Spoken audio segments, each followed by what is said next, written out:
Welcome again to Job Updates by Shreni Jain YouTube channel. NFL Navratna PSU company की तरफ से vacancy आ रही है फॉर 2024। तो आज के दिन 2 वैकेंसी सरकारी कंपनी PSU जॉब, जहां पर विदाउट गेट स्कोर सिलेक्शन होगा, इम्पॉर्टेंट है। येस, ऑल इंडिया एलिजिबल है, फुल टाइम परमानेंट जॉब रहेगी, CTC प्रोवाइड कर रहे हैं, 12.99 लाख पर एनम, सो अप्रॉक्स 13 लाख पर एनम की CTC है। पोजीशन है इंजीनियर्स की। पर देखो यार, इंपॉर्टेंट पॉइंट्स पहले ही बता देता हूँ ताकि आपका समय वेस्ट ना हो। सबसे पहले सबसे इंपॉर्टेंट, BTech या BSc इन स्पेसिफिक ब्रांचेस ही अप्लाई कर सकते हैं, जैसे chemical, mechanical, electrical and electronics, instrumentation, electronics and communication, civil, fire and safety या मटेरियल साइंस। ठीक है, तो अगर आप इंटरेस्टेड हो। अच्छा, साथ ही साथ एक और चीज़ है जो है एक्सपीरियंस नीडेड है मिनिमम 1 ईयर का।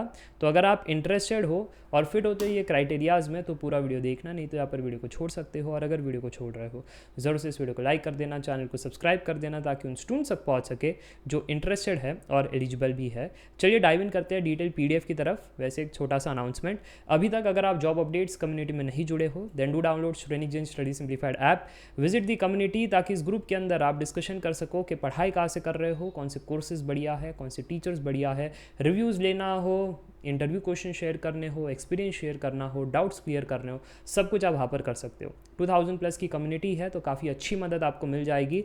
तो चलिए अब डाइव इन करते हैं डिटेल PDF की तरफ। ये NFL की ऑफिशियल वेबसाइट है और इसके अंदर आपको सारा डिटेल मिल जाएगा। ठीक है, तो ये रही वेबसाइट और आप देख सकते हो दैट 11 जून से ऑनलाइन एप्लीकेशन स्टार्ट हो गया था। मैं 12 जून को वीडियो बना रहा हूँ और 1 जुलाई तक ये कहानी चलेगी। उसके पहले पहले आपको सारी चीज़ें फिल कर देनी है। एडवर्टाइजमेंट पर क्लिक करोगे तो ये PDF ओपन हो जाएगा। तो जैसे आप देख सकते हो, नवरत्न स्टेटस की कंपनी है और यहाँ पर एक्सपीरियंस मांगा गया है, 1 साल का एक्सपीरियंस जैसे मैंने कहा था, और ये मिनिमम है। ठीक है, ये चीज़ आपके पास होनी चाहिए। अच्छा, पे स्केल आप देख सकते हो अप्रॉक्स 13 लाख पर एनम की है। सो प्रोडक्शन में 40 वैकेंसी है, मैकेनिकल में 15, इलेक्ट्रिकल के अंदर 12। ठीक है, फिर इंस्ट्रूमेंटेशन में 11, सिविल में 1, फायर एंड सेफ्टी में 3, और रिजर्वेशंस एंड अनरिजर्व्ड के लिए यहाँ पर सारी चीज़ें बताई गई है। ठीक है, और ये मटेरियल ऑफिसर के अंदर 6 वैकेंसी, जहाँ पर मटेरियल साइंस, मैकेनिकल, इलेक्ट्रिकल, बाकी ब्रांचेस अप्लाई कर सकते हैं। डिटेल में बात करेंगे आगे। वैसे यहाँ पर पे एंड पर्क का जो डिस्ट्रीब्यूशन है वो आप पढ़ सकते हो, CTC मैंने ऊपर ही बता दिया था। एंड जो भी स्टूडेंट को जॉब लगता है वो जॉब लोकेशन स्पेसिफिक नहीं है, जहाँ पर वैकेंसी होगी आपको भेजा जाएगा। ठीक है, अच्छा, मिनिमम 18 ईयर्स का एज है, मैक्सिमम 30 ईयर्स, जो अच्छी चीज़ है। और विदाउट गेट भी आप PSU में जा सकते हो, बट उसमें एक्सपीरियंस नीड हो जाता है। तो मिनिमम 1 साल का एक्सपीरियंस पोस्ट क्वालिफिकेशन आपके पास होना चाहिए, इस रिस्पेक्टिव जिस भी डोमेन में मांगा गया है। जैसे प्रोडक्शन में अगर आपको अप्लाई करना है तो फिर BTech या BSc होना चाहिए इन केमिकल या केमिकल टेक्नोलॉजी या chemical processes technology, 60% minimum marks. SC ST PWD departmental candidate हो तो 50% मार्क्स भी चल जाएगा। साथ ही साथ 1 साल का मिनिमम एक्सपीरियंस उस रिस्पेक्टिव डोमेन में होना चाहिए जो यहाँ पर दिया गया है। मैकेनिकल के अंदर सिर्फ मैकेनिकल अप्लाई कर सकते हैं, ये डोमेन में एक्सपीरियंस। इलेक्ट्रिकल वाले तो इलेक्ट्रिकल या इलेक्ट्रिकल एंड इलेक्ट्रॉनिक्स बच्चे अप्लाई कर सकते हैं और इस डोमेन में एक्सपीरियंस। इंस्ट्रूमेंटेशन में इतनी बड़ी कहानी है, पढ़ लेना, और इस वाले डोमेन में एक्सपीरियंस होना चाहिए। सिविल के अंदर सिर्फ सिविल, ये वाले बच्चे अप्लाई कर सकते हैं। फायर एंड सेफ्टी के अंदर सिर्फ फायर एंड सेफ्टी, या फिर ठीक है, या फिर BTech electrical, mechanical, chemical, fire के साथ साथ आपके पास होना चाहिए डिप्लोमा इन इंडस्ट्रियल सेफ्टी, तो आप इस वाले पोजीशन के लिए अप्लाई कर सकते हो। ठीक है, फिर MSc वाले बच्चे भी अप्लाई कर सकते हैं। मटेरियल ऑफिसर के अंदर BTech या BSc इन, यहाँ पर आप देख सकते हो mechanical, material science and technology, material science and engineering अगर आपने कर रखा है तो आप अप्लाई कर सकते हो। या फिर MBA या PGDM या फिर PGDBM वाले भी अप्लाई कर सकते हैं। ठीक है, PG डिग्री भी अप्लाई कर सकते हैं।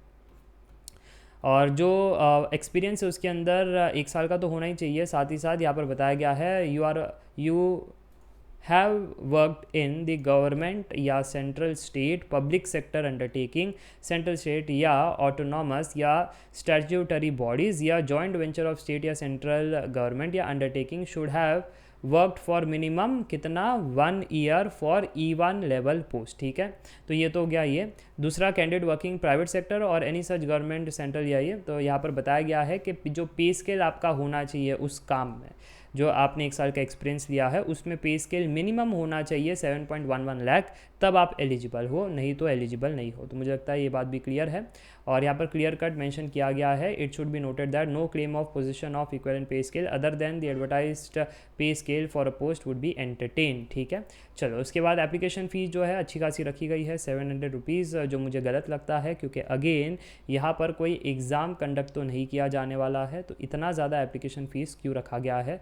नेवरदिलेस हम इंजीनियर्स हैं, मैं वीडियो बनाऊंगा, देखेंगे हज़ारों लोग और हज़ार कमेंट भी नहीं होंगे, और फिर अगर मैं पोल क्रिएट करूँ, अगर मैं ट्विटर पर कैंपेन भी क्रिएट करूँ, कोई सपोर्ट ही नहीं करेगा। आप देखो प्रीवियस वीडियो में डीवीसी का मैंने कहा था कि डीवीसी में कितने चाहते हैं कि रेस किया जाए वॉइस, ठीक है, उस पर हज़ारों वीडियो थे, हज़ारों व्यूज़ थे, हज़ारों व्यूज़ होने के बाद भी 100 भी कमेंट नहीं थे, 100 भी कमेंट नहीं थे। तो हमारी आवाज़ कैसे पहुँचेगी उन बड़ी बड़ी सरकारी कंपनियों की तरफ, ठीक है, जनता तक कैसे पहुंचेगी अगर कोई आवाज़ नहीं उठाएगा। तो मैं चाहता हूँ यार आप सपोर्ट करो, है ना, ये चैनल को सपोर्ट करो, शेयर करो, कमेंट करो कि आवाज़ उठाया जाए, और हज़ारों की तादाद में आवाज़ होगी तो कुछ होगा, लाखों की तादाद में होनी चाहिए तब वहाँ पर जाती है, बट एटलीस्ट हज़ारों होगी तो नज़रों में आएंगे, नज़रों में आएंगे तो कोई और पुश कर देगा। 100 अगर सिर्फ कमेंट करेंगे कि हाँ हम आपको सपोर्ट करेंगे, कुछ नहीं होने वाला उससे, ठीक है। ये मैं बता देता हूँ, कड़वा है बट ये सच है कि मेजॉरिटी इंजीनियर्स को इस एप्लीकेशन फ़ीस का जो स्कैम चल रहा है उससे कोई लेना देना ही नहीं है।